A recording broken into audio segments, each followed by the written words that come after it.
Blaming and punishing others are superficial expressions of anger. Do not judge, and you will not be judged. For as you judge others, so you will be judged yourselves.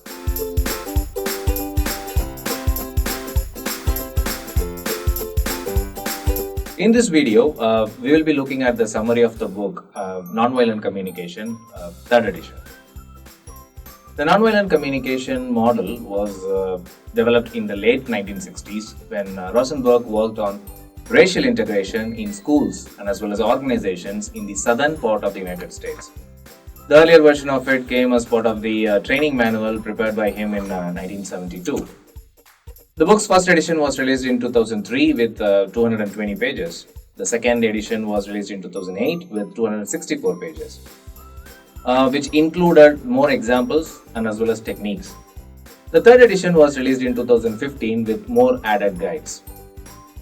Marshall Bertram Rosenberg was an American psychologist, author, and as well as teacher.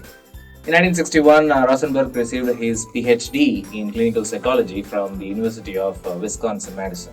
In 1966, was awarded as a diplomat status in clinical psychology from the American Board of Examiners in professional psychology. He has received so many awards and accolades for his work on nonviolent communication. In 1984, Marshall founded the Center for Nonviolent Communication, an international non-profit organization for which he served as a director of educational services. What is nonviolent communication? It is also called as the compassionate communication and is a way of communicating that leads us to give from the heart. Nonviolent communication or NVC is more than a process and language.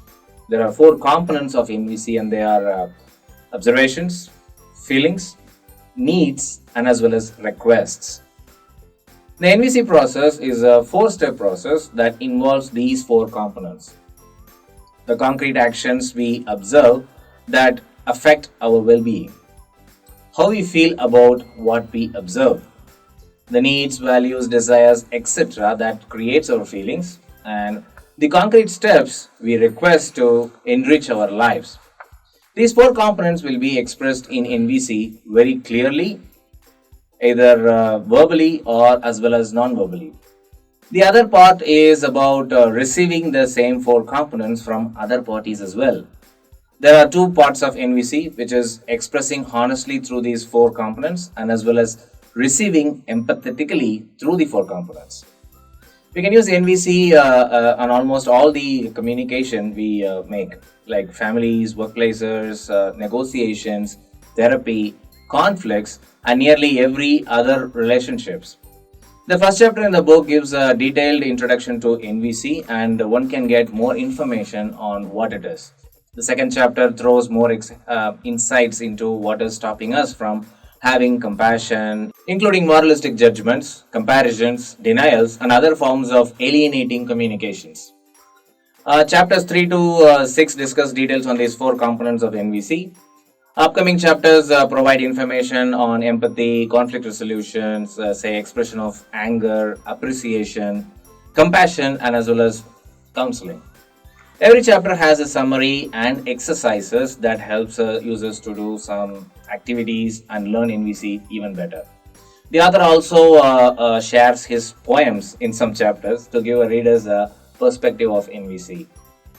You would be amazed by the number of words used to express feelings. We usually will be able to name only a few, but this book gives you one too many of them.